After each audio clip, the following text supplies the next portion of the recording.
Chào mừng các bạn trở lại với kênh của Kiwi. Hôm nay mình sẽ hướng dẫn các bạn móc bé thỏ tay cụp đeo túi này. Nguyên liệu chuẩn bị mình sẽ để dưới phần mô tả. Bây giờ chúng ta cùng nhau thực hiện nhé.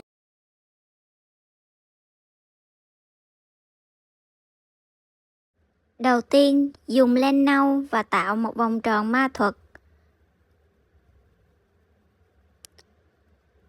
lên một bính. Sau đó, móc vào vòng tròn ma thuật 4 mũi móc đơn. 1 2 3 4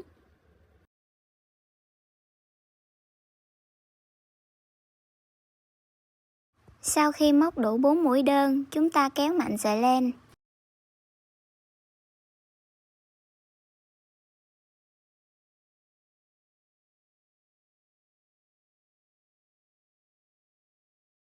Hàng thứ hai bắt đầu bằng một mũi tăng. Mũi tăng sẽ bao gồm 2 mũi đơn chung chân. Một mũi đơn. Sau khi móc mũi đầu tiên, chúng ta dùng kim đánh dấu lại. Móc mũi đơn thứ hai vào cùng chân móc đó, ta được một mũi tăng. Chân mũi tiếp theo móc một mũi đơn.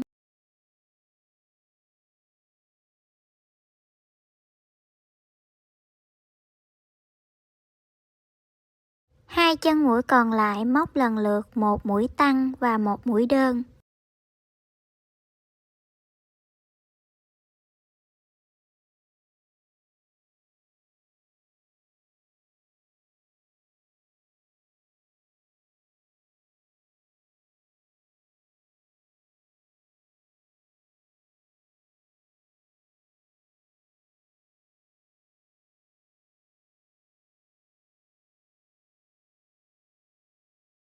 Bắt đầu hàng thứ ba móc một mũi đơn.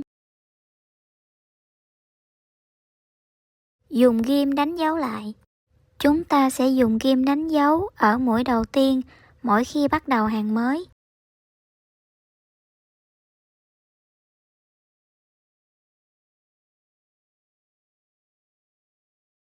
Chân mũi tiếp theo móc một mũi tăng.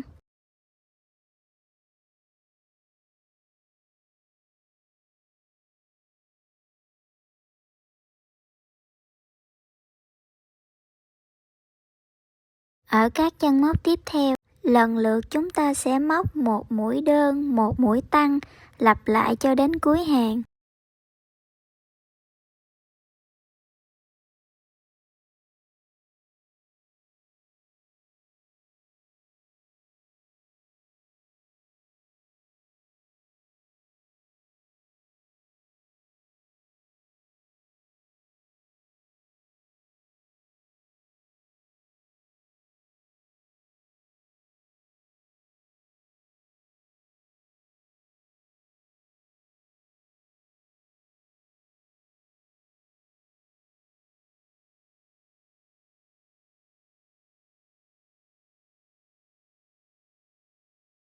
Sau khi móc xong hàng thứ ba, chúng ta chừa một đoạn len và cắt. Chúng ta sẽ làm thêm một phần chân tương tự nhưng không cắt len.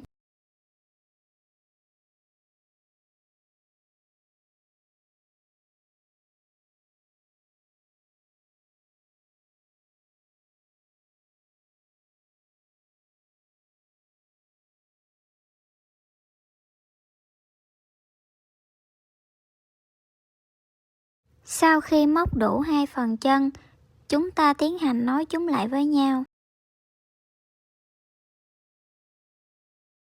Đâm kim qua chân móc tiếp theo, tính từ mũi cuối cùng của phần chân đã cắt len. Kẹp sợi len thừa vào trong và móc một mũi dời.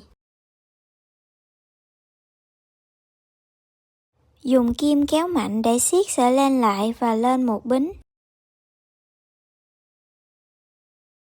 Bắt đầu hàng thứ tư, móc vào cùng chân móc đó một mũi đơn.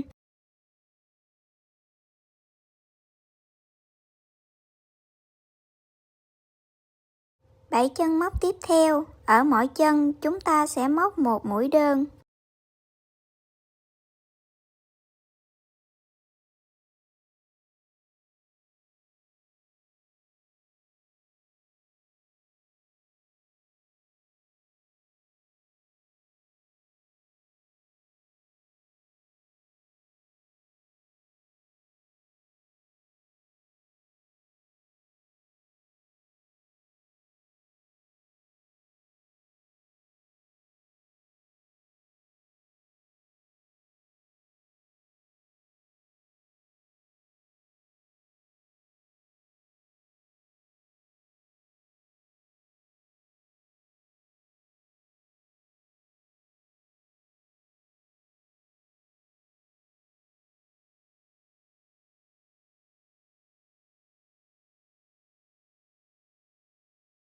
Đến chân móc thứ 9, móc một mũi tăng.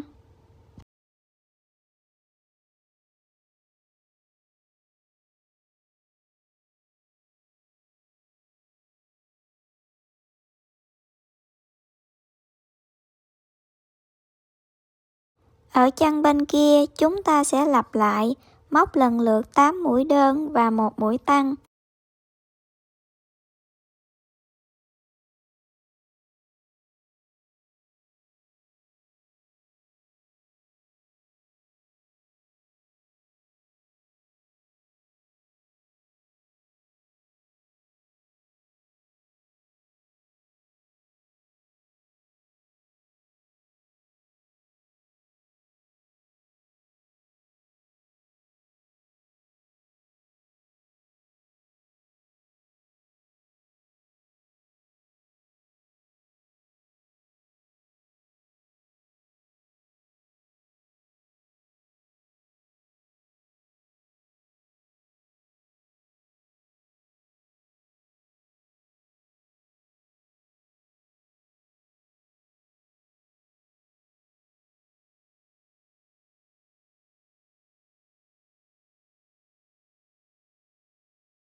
Cuối hàng móc một mũi trượt vào chân móc đầu tiên để kết hàng và lên một bính.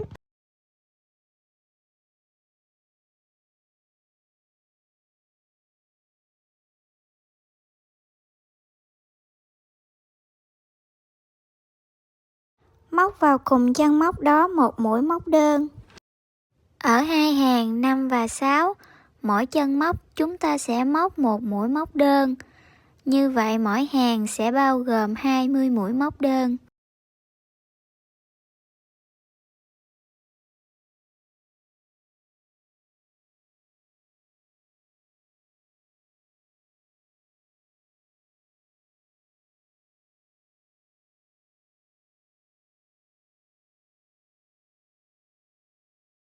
Kết thúc hàng thứ 6, móc một mũi trượt vào chân móc đầu tiên và lên một bính.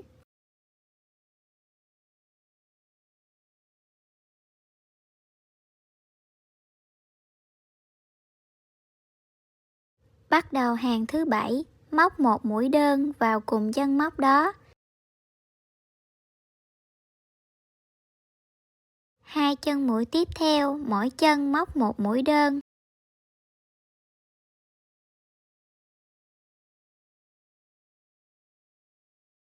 Ở chân mũi thứ tư, móc một mũi giảm, luồn kim qua tép trước của chân móc thứ tư và chân móc thứ 5, lấy len và móc như một mũi đơn bình thường. Mũi móc này gọi là mũi giảm tàng hình. Các chân móc tiếp theo, chúng ta sẽ lặp lại cụm 3 mũi đơn, một mũi giảm cho đến cuối hàng.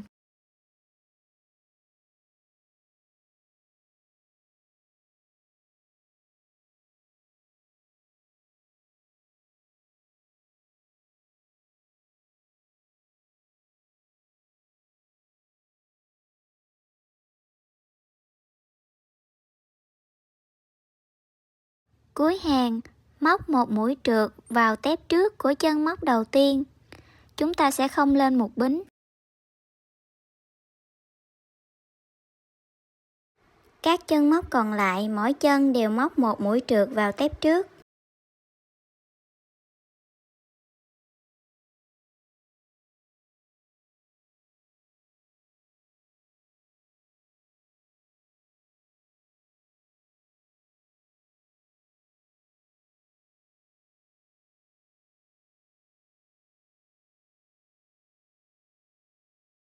Cuối hàng chừa một đoạn len và cắt.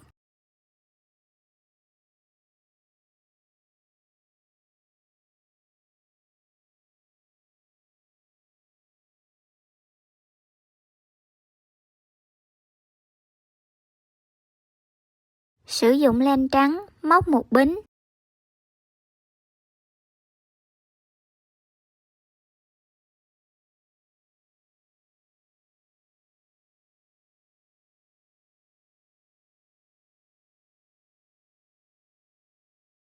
Dùng kim móc luồn phần bính này qua tép sau của chân móc đầu tiên ở hàng thứ 7.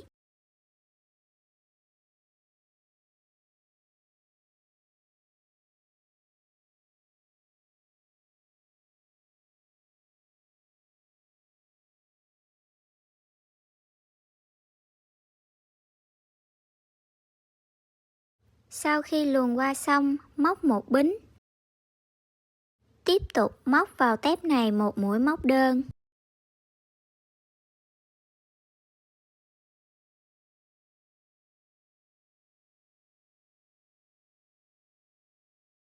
Ở các tép tiếp theo, móc lần lượt mỗi tép một mũi móc đơn. Tổng cộng ta có 16 mũi móc đơn.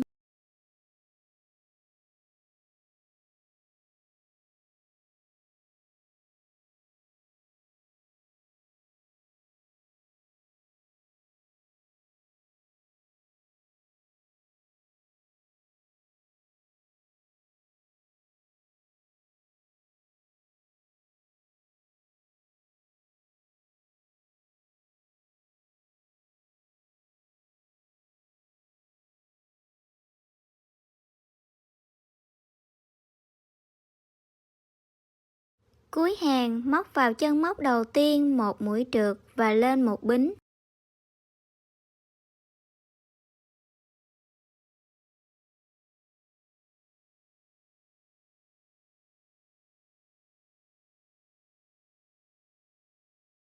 Hàng thứ 9, móc vào mỗi chân móc một mũi móc đơn. Tổng cộng ta có 16 mũi móc đơn.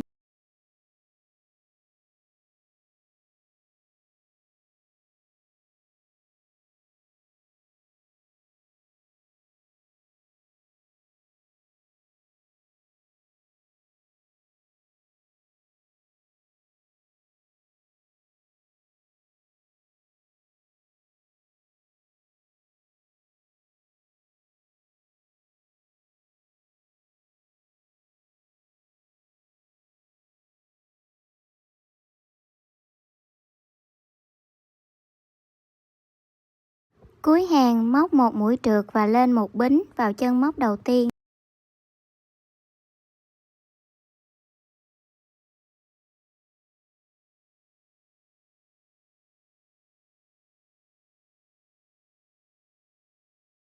Hàng thứ 10 móc 8 mũi giảm.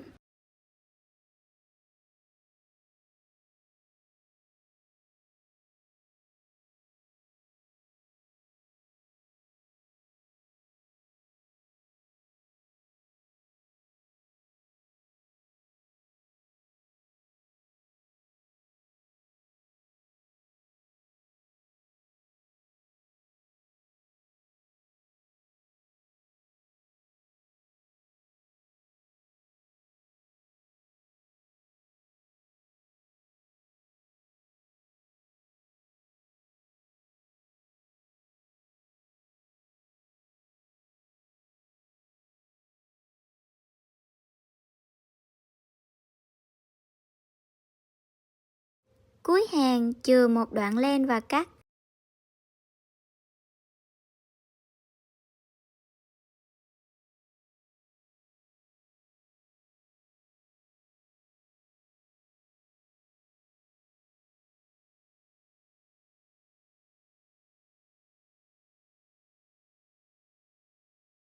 Với phần đầu, dùng len nâu tạo vòng ma thuật. Lên một bính. Sau đó móc vào vòng ma thuật 8 mũi móc đơn.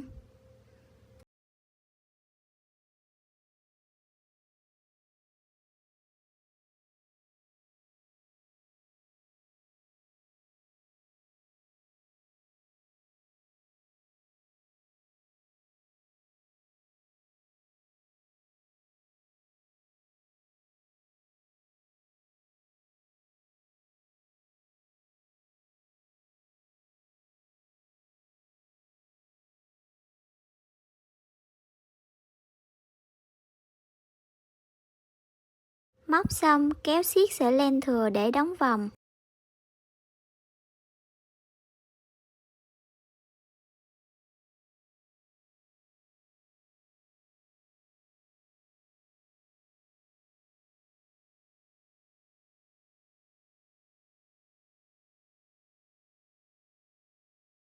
Móc một mũi trượt vào chân móc đầu tiên để kết hàng và lên một bính.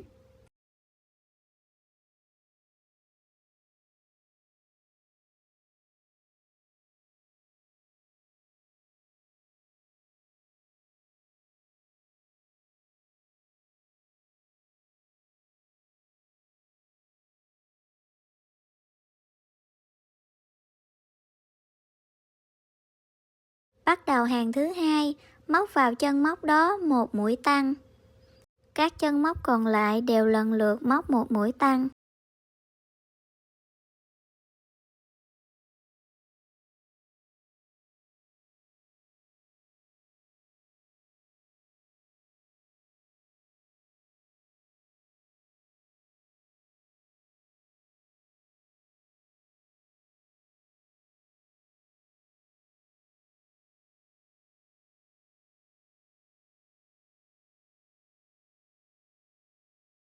Cuối hàng móc một mũi trượt vào chân móc đầu tiên và lên một bính.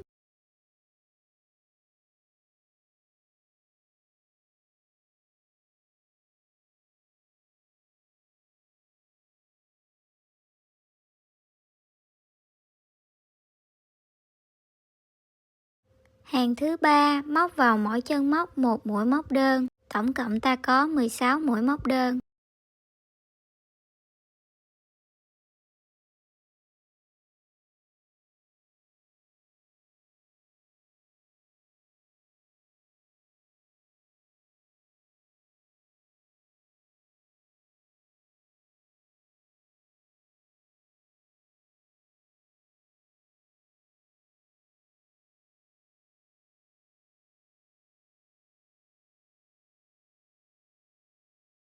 Cuối hàng móc một mũi trượt vào tép trước của chân móc đầu tiên và lên một bính.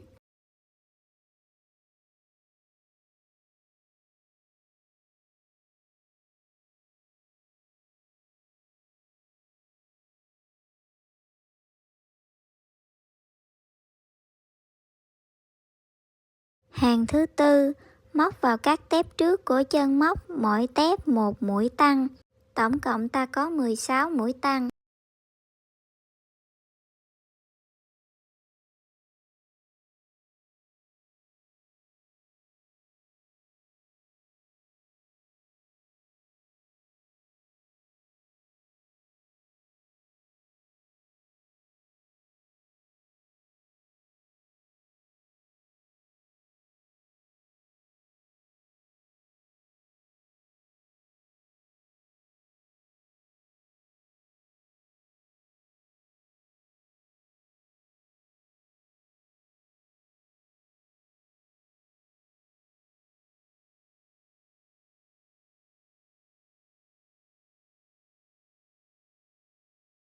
Cuối hàng móc một mũi trượt, chừa một đoạn len và cắt.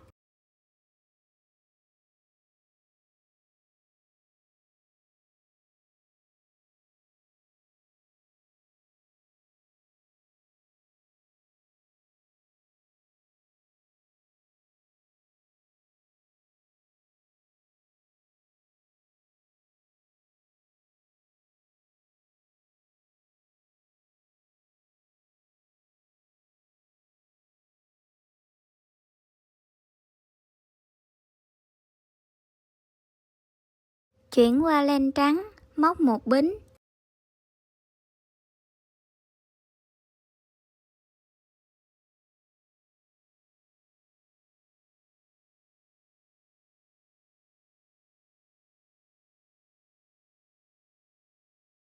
Tương tự như phần thân, ta sẽ nối bính này vào tép sau của chân móc đầu tiên ở hàng thứ 3.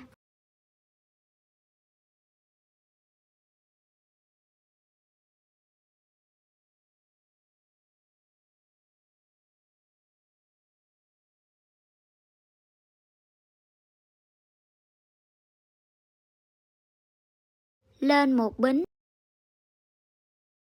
Móc vào cùng tép đó một mũi móc đơn. Các tép còn lại móc lần lượt mỗi tép một mũi móc đơn. Tổng cộng ta có 16 mũi móc đơn.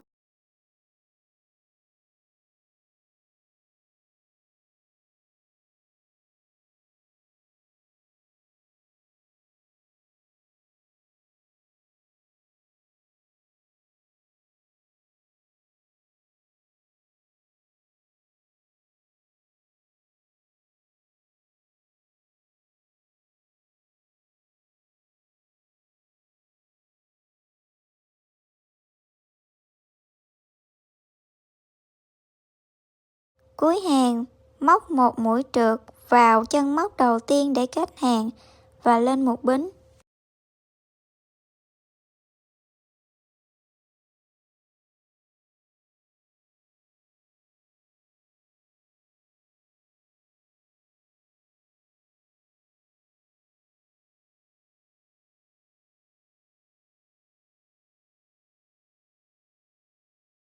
Hàng thứ 5 đầu tiên móc một mũi đơn.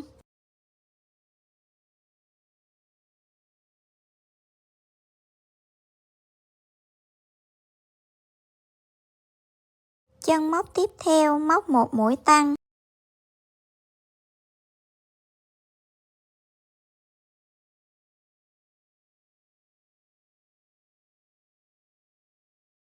Các chân móc kế tiếp lần lượt móc một mũi đơn, một mũi tăng, lặp lại cho đến cuối hàng.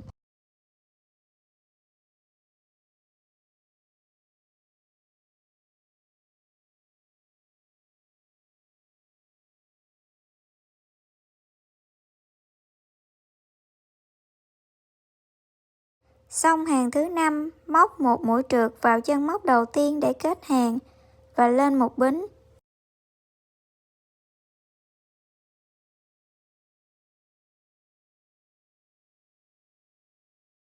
Ở hàng thứ 6, móc vào mỗi chân móc một mũi móc đơn, tổng cộng ta có 24 mũi móc đơn. Lặp lại ở hàng thứ 7.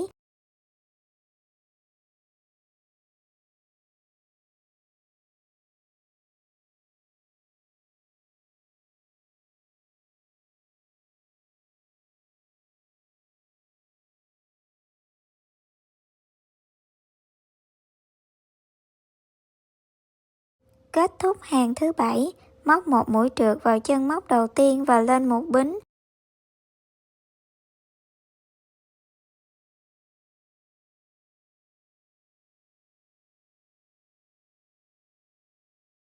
Hàng thứ 8, móc một mũi đơn vào chân đầu tiên.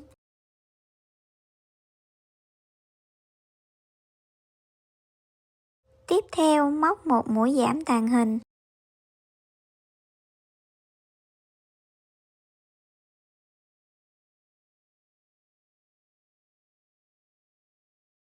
Lần lượt móc một mũi đơn, một mũi giảm lặp lại cho đến cuối hàng.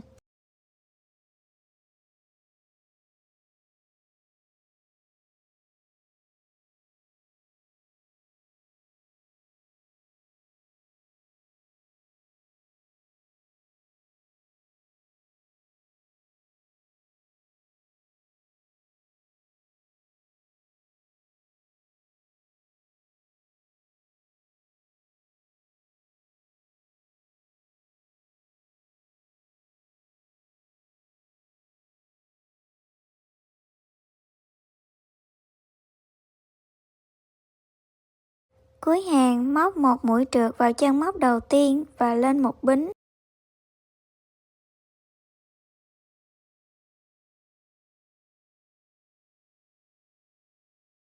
Hàng thứ 9, móc tổng cộng 8 mũi giảm.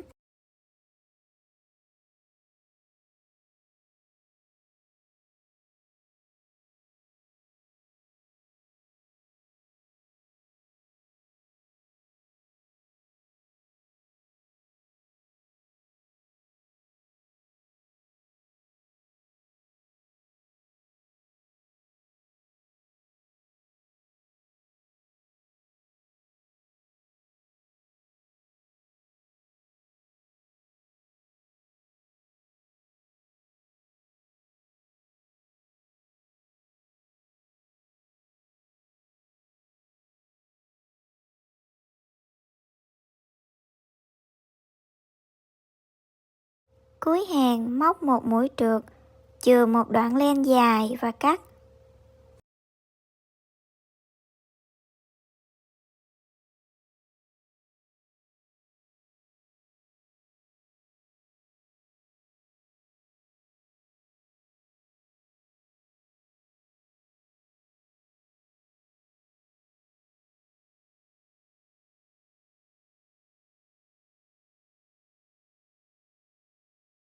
Phần tay dùng len trắng móc 5 mũi bính.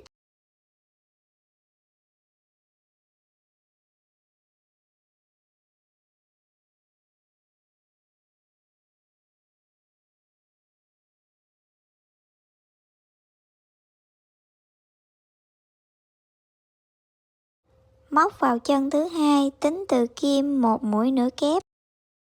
Để thực hiện mũi nửa kép, dùng kim xoắn một vòng, đâm qua chân móc, lấy len, sau đó rút len qua cả 3 vòng trên kim móc. 3 chân móc còn lại lần lượt móc mỗi chân một mũi móc đơn.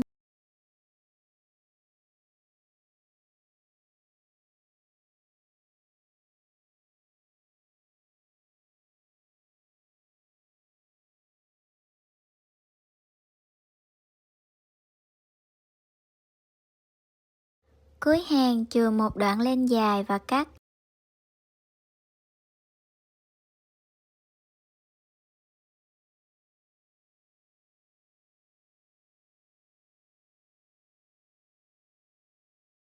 Chúng ta sẽ làm thêm một phần tay tương tự.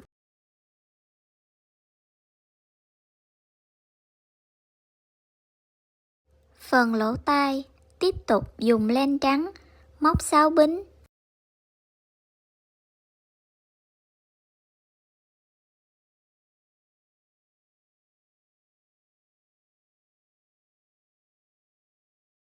Móc vào chân thứ hai, tính từ kim móc một mũi móc đơn. Chân tiếp theo móc một mũi nửa kép.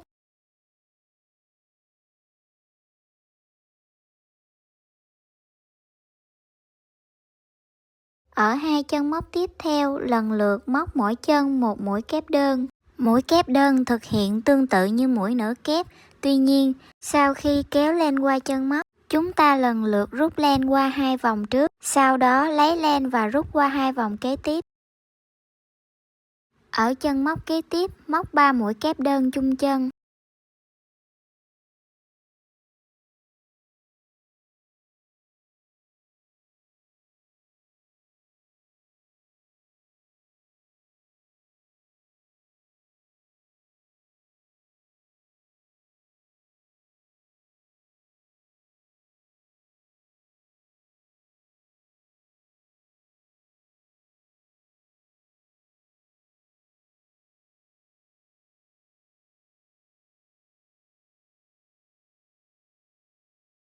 Phía còn lại, các bạn sẽ móc lần lượt 3 mũi kép đơn chung chân ở chân móc đầu tiên.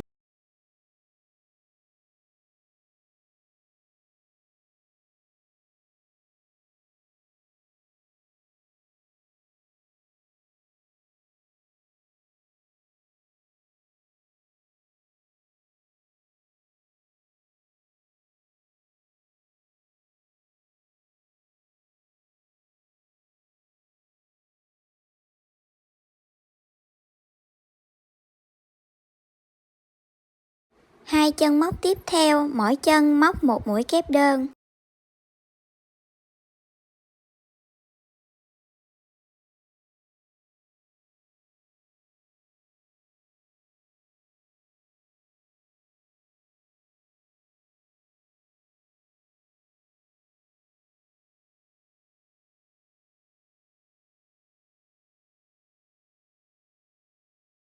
Chân móc kế tiếp móc một mũi nữa kép.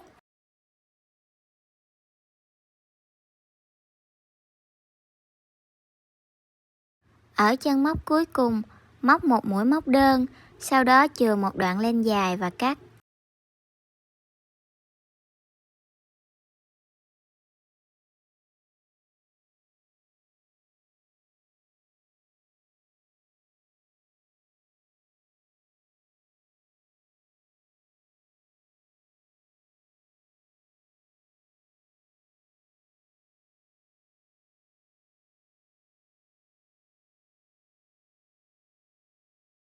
Chúng ta làm tương tự thêm một phần tay thỏ màu nâu.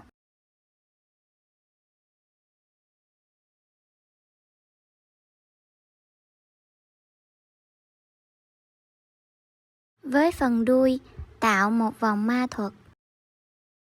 Lên một bính. Sau đó móc vào vòng ma thuật 5 mũi móc đơn.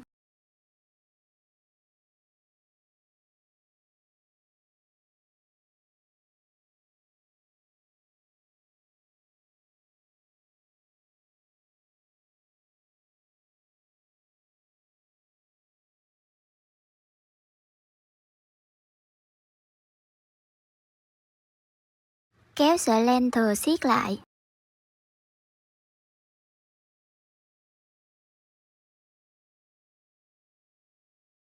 Móc một mũi trượt vào chân móc đầu tiên để kết hàng và lên một bính.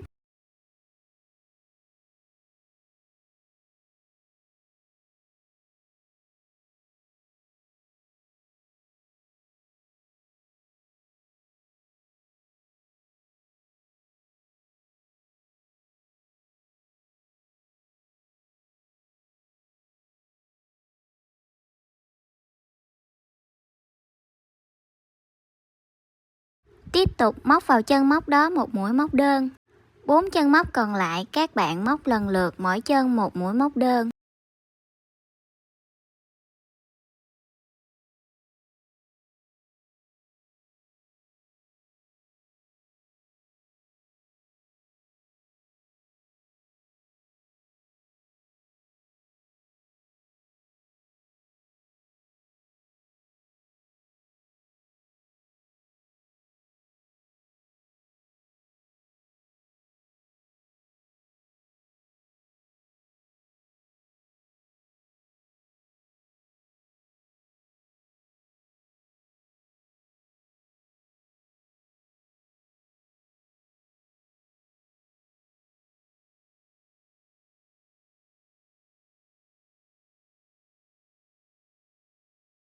Cuối hàng móc một mũi trượt vào chân móc đầu tiên, chừa một đoạn len ngắn và cắt.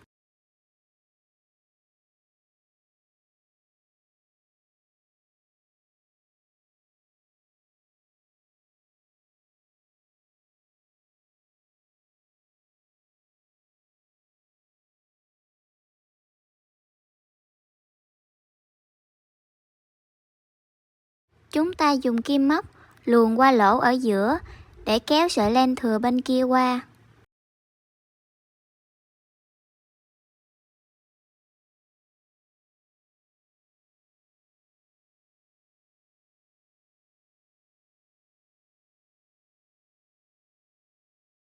Cột chặt hai sợi len lại với nhau, sau đó dùng kéo cắt.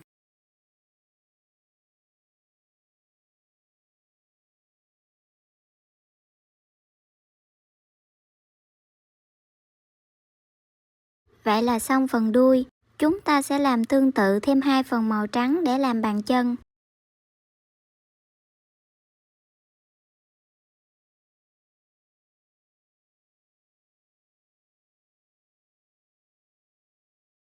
Để móc phần túi chéo, đầu tiên chúng ta móc 4 bính.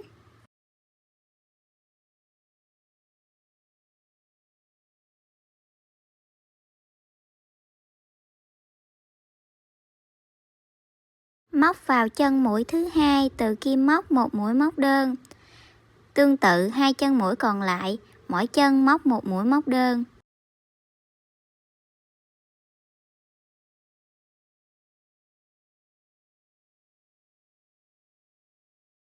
Cuối hàng móc một bính và xoay lại phía sau để lên hàng tiếp theo. Ở hàng thứ 3 này, chúng ta tiếp tục móc 3 mũi móc đơn.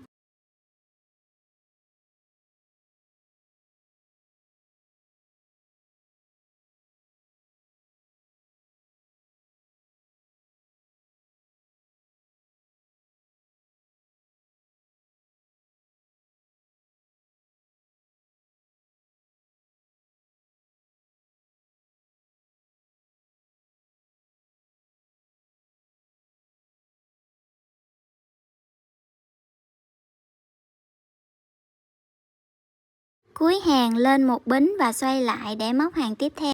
Từ hàng thứ 4 đến hàng thứ 6, móc tương tự như hàng thứ 2 và hàng thứ 3.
Kết thúc hàng thứ 6, lên một bính và xoay lại. Giấu sợi len thừa vào trong và xếp hai mép túi lại với nhau. Đâm kim xuyên qua cả hai mép và móc tổng cộng 3 mũi móc đơn.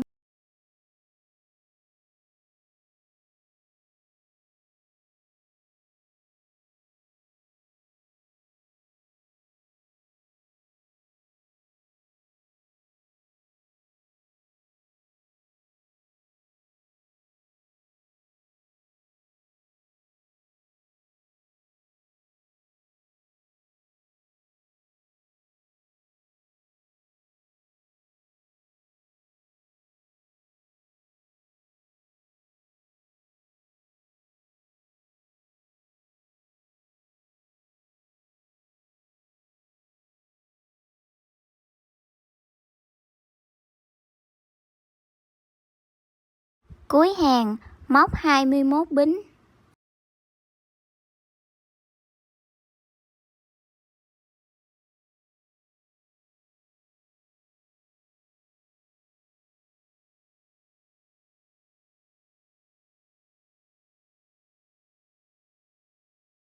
Sau khi móc xong phần dây túi, chúng ta móc vào mũi đầu tiên một mũi trượt.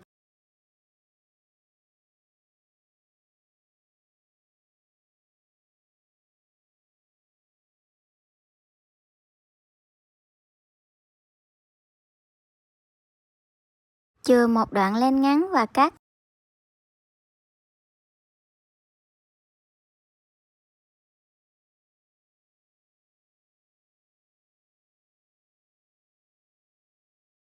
Sau đó dùng kim để giấu đoạn len thừa.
chúng ta sẽ nhồi bông gòn vào phần đầu và thân, sau đó giấu các sợi chỉ thừa.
Khâu phần đầu vào thân, bắt đầu ở chân mũi đầu tiên sau điểm kết hàng.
Khâu phần tay thỏ vào đầu, ở giữa hàng 1 và 2.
Đến đây thì chúng ta đã hoàn thành xong bé thỏ. Hẹn gặp các bạn ở video sau.